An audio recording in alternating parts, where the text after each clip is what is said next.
Bonjour, c'est Mathieu Mado, Justin Alexander puis Charlot Sauvé et aujourd'hui on va parler de la situation en Libye avec les clandestins. Question de contexte, on a des Syriens puis des Éthiopiens qui souhaitent échapper aux fureurs de la guerre et de la situation géopolitique de leur pays. Dans le fond, ces pauvres migrants, ils n'ont pas de visa. Ils n'ont pas de visa, ils sont forcés à migrer, ben oui, merci Charlot, à migrer en utilisant des façons illégales, des manières illégales. Alors, ils vont devenir des immigrants illégaux et Puis ouais, c'est pas mal ça en gros qui se passe. Sinon, on va y aller plus en détail plus tard. Sinon, si on veut parler du code spatio-temporel, ça fait quand même longtemps que ça se produit, ça, que la Libye, ça soit une plaque tournante pour l'immigration clandestine. C'est juste dans les dernières années, il y a eu vraiment une intensification des migrants clandestins. Puis, on va rentrer en ça plus en détail. Ouais, et pourquoi la Libye? La Libye, idéalement, elle se trouve juste à côté de la mer Méditerranée et ce qui trouve de l'autre côté de la mer Méditerranée, c'est l'Europe, où l'Europe est très, comment dire... Très accessible. Très accessible pour les personnes défavorisées, les personnes qui sont dans une situation assez difficile dans leur pays. Donc, leur but, c'est de créer une nouvelle vie dans les pays européens et de recommencer, de tourner la page. C'est ça, exactement. Puis si on veut parler, mais les autorités européennes, eux, comment ils se sentent, eux, ils veulent... ils ont des politiques quand même solides en Europe pour la migration, puis ils veulent pas en recevoir plus parce que c'est plus de troubles à gérer. Si on parle de donner les soins puis de les gérer économiquement, les migrants, c'est quand même difficile. Puis c'est pour ça que l'Europe, fun fact, l'Europe elle finance la Libye pour qu'ils aillent intercepter les bateaux de migrants. Fait que les gardes côtiers de la Libye, ils s'occupent de reprendre tous les migrants qui quittent. Puis c'est ça. La Libye a quand même la Libye a besoin de faire ça. Parce que la Libye, c'est pas mal un pays non développé, comme on peut le dire. Puis eux, ils dépendent un peu de l'Europe dans pas mal tout. Fait que, ils peuvent pas dire à l'Europe, non, je vais pas vous aider. Ils sont pas mal en bas, la Libye. Fait ils ont besoin d'aide. Fait ils vont obéir aux autres pays. Puis...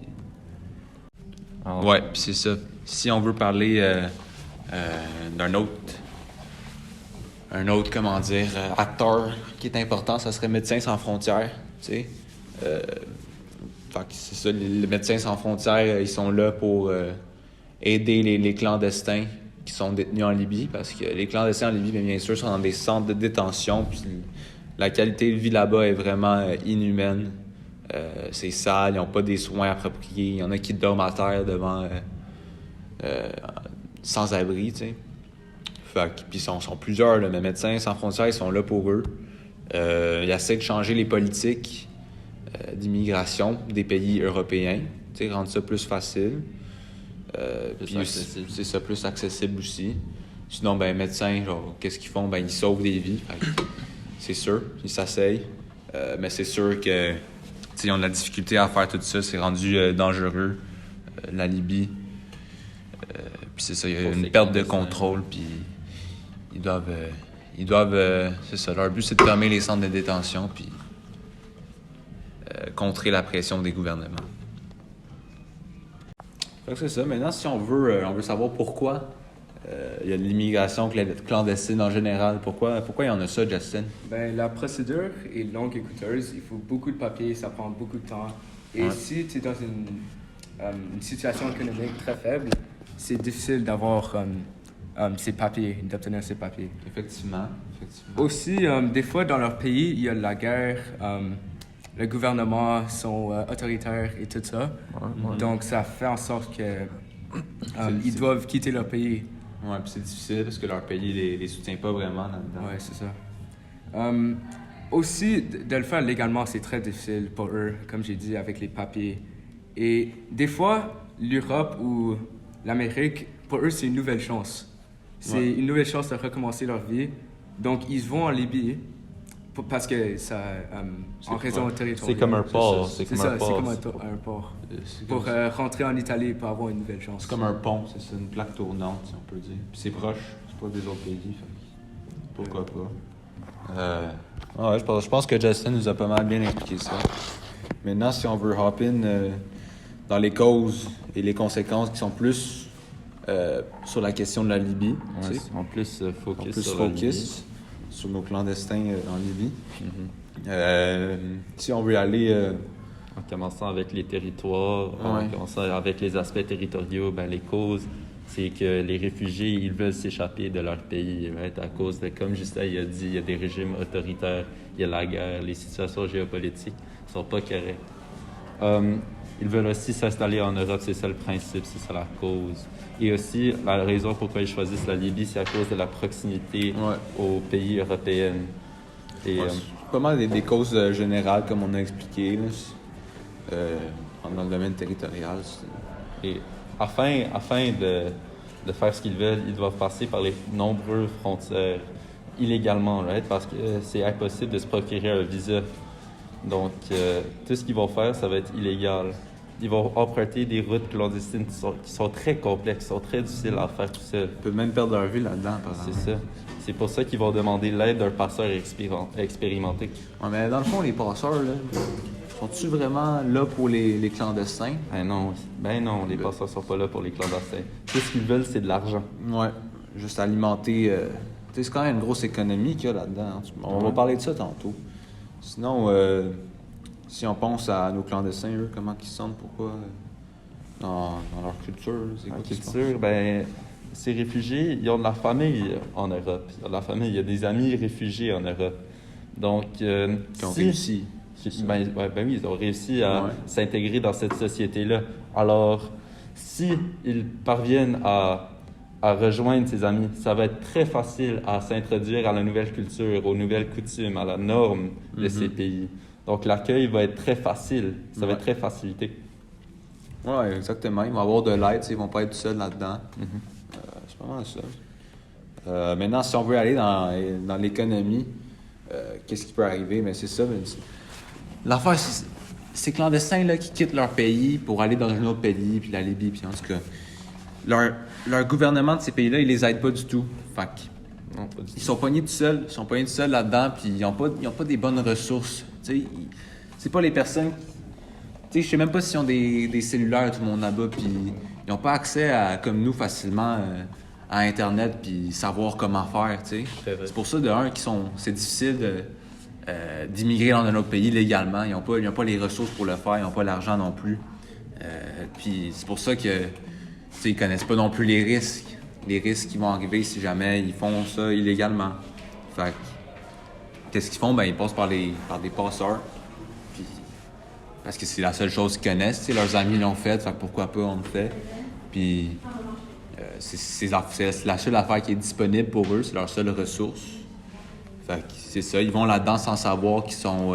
ils vont se faire manipuler. C'est ça, utilisés comme la matière d'exploitation. Puis c'est ça. En conséquence de ça, les migrants qui sont pris dans le réseau de passeurs puis qui alimentent cette économie illégitime, ils sont pognés là-dedans pour leur vie, la majorité des personnes. Puis ils doivent encore... ça coûte quand même cher passer par un passeur, ça coûte des milliers de dollars. Fait ils doivent donner des services aux passeurs. Ils sont des esclaves, comme on peut dire. Ils s'endettent, puis sont dépendants envers eux. Puis ils deviennent la marchandise. Ouais, vraiment, c'est triste. C'est triste parce que, si seulement il y avait les ressources comme nous, les réseaux sociaux, accessibles plus facilement, je pense que ça serait plus facile pour eux de savoir ce qui se passe réellement dans la vie. D'être wise, puis de faire des bons choix.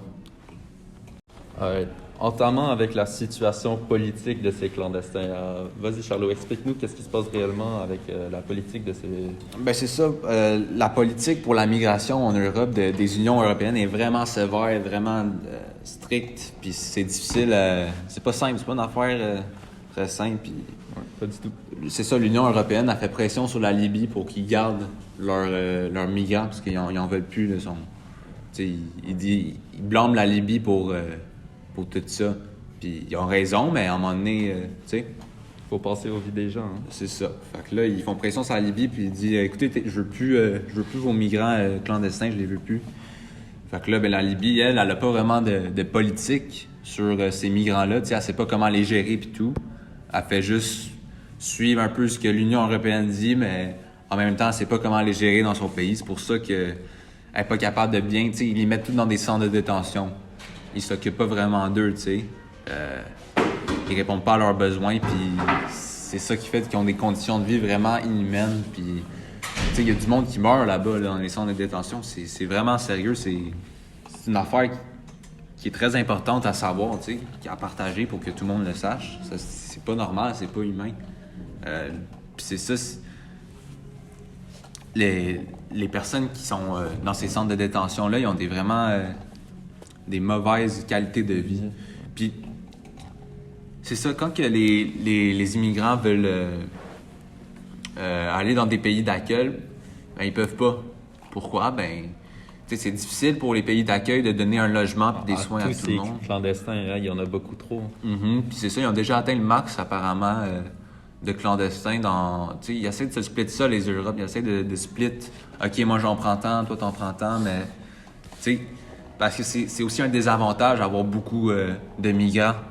Ça se fait un gros impact sur l'économie. Ouais, et sur la culture. C'est ça, sur la culture aussi. C'est pas mal ça. C'est ça les conséquences qu'il y a au niveau politique. Et donc maintenant, on va parler des similitudes et des différences. Donc, cette situation s'est déjà passée dans le passé. Donc, ouais, il y avait des riches Portugais qui se sont débarqués en Afrique. Puis ils sont allés là pour acheter plusieurs personnes noires pour les vendre en Europe, en Amérique, ouais, tout ça. Ça fait combien de temps de ça? Ça s'est passé au 15e siècle. OK. Puis, ouais. Ben, ces hommes arrachés, ils ne savaient pas qu'est-ce qui s'arrivait parce qu'ils pensaient juste qu'ils allaient dans un bateau, ils allaient quelque part. Mais c'est seulement quand ils réalisaient les conditions absolument horrifiques. Par exemple, ils étaient attachés par leurs pieds à une planche de bois sur le fond d'un bateau, sans presque aucune nourriture et presque pas d'eau. Donc, ouais, beaucoup de personnes sont mortes. On peut dire que c'est le début de l'immigration. Oui, clandestine. Les autres passeurs, réfugiés. Ouais, beaucoup de personnes sont mortes de ça. C'était absolument horrifique. Puis, ouais, ils ont été forcés de travailler toute leur vie pour quelqu'un qui leur a acheté. Et je pense qu'une des similitudes, ça pourrait être ça. Parce que si tu te fais vendre dans la traite humaine, tu vas devoir travailler toute ta vie pour presque peu d'argent pour pouvoir repayer la dette que tu as envoyée au passeur. Ouais, ta vie est plus la tienne, c'est à celle des marchands. Ouais, c'est ça. Puis, ouais, aussi, les conditions lors du passage sont très mauvaises aussi. Ils sont toutes entassés dans des presque très petits endroits parce que ils veulent pas se faire attraper, donc ouais. Et aussi ils ont presque pas d'eau, presque pas de nourriture aussi. Et une des différences, c'est que les personnes, les esclaves qui se font envoyer en Amérique et en Europe, ils savaient pas vraiment qu'est-ce qu'ils arrivaient. Ouais, c'est pas leur choix. Ouais, c'était pas leur choix, exactement. C'était pas forcé, mais... Ben oui, c'était forcé. Dans le temps, c'était forcé. Ah ouais, désolé, c'était forcé par les Européens. Par les Européens. Ils savaient ce qui allait arriver. Maintenant, ils ne savent pas. Donc, ouais, c'est ça. Ils n'ont pas les ressources. Ils n'ont pas les réseaux, ils ne savent pas ce qui se passe. Les immigrants clandestins, ils sont... C'est leur choix. Ouais, ils ont pris la décision d'essayer de prendre... d'essayer de sortir de leur pays, d'essayer de s'échapper à leurs conditions. Ils ont décidé d'aller illégalement d'essayer d'aller illégalement dans un autre pays. Parce que la façon légale est presque impossible. C'est ça. C'est juste ça qu'ils savent aussi. C'est comme j'ai expliqué tantôt. Ouais. Fait que c'est ça, en résumé, la situation en Libye, c'est vraiment inhumain. C'est vraiment dangereux. Puis il faut faire quelque chose. Il faut que les gouvernements ils changent leur politique. Il faut continuer de faire pression. Puis c'est ça.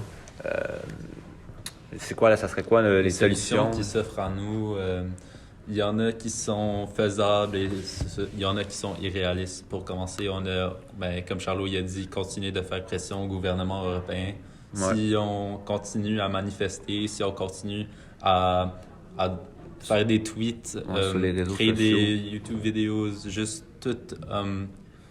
juste diffuser toute l'information pour que tout le monde soit au courant de ce qui se passe. Peut-être il va y avoir changement. Il faut supporter l'ONU, il faut changer les politiques sur l'immigration. On peut faire des dons à l'ONU aussi, Ouais, hein. c'est Ça peut les aider. Donc aussi, une des solutions, c'est il faut changer le système d'immigration. Il faut le rendre plus simple pour les personnes qui n'ont pas assez d'argent. Plus accessible. Ouais, plus accessible. Et C'est ça. Puis, regarde, si on veut vraiment y aller plus loin, on peut dire que de créer un monde sans frontières, mais on s'entend que ça, c'est pas trop. Ce serait plus dans un euphorie que ça se passerait, ça. c'est ça. C'est ça. Merci, Merci merci de nous avoir écoutés écoutés. dans le Bonne podcast. journée. Bonne journée.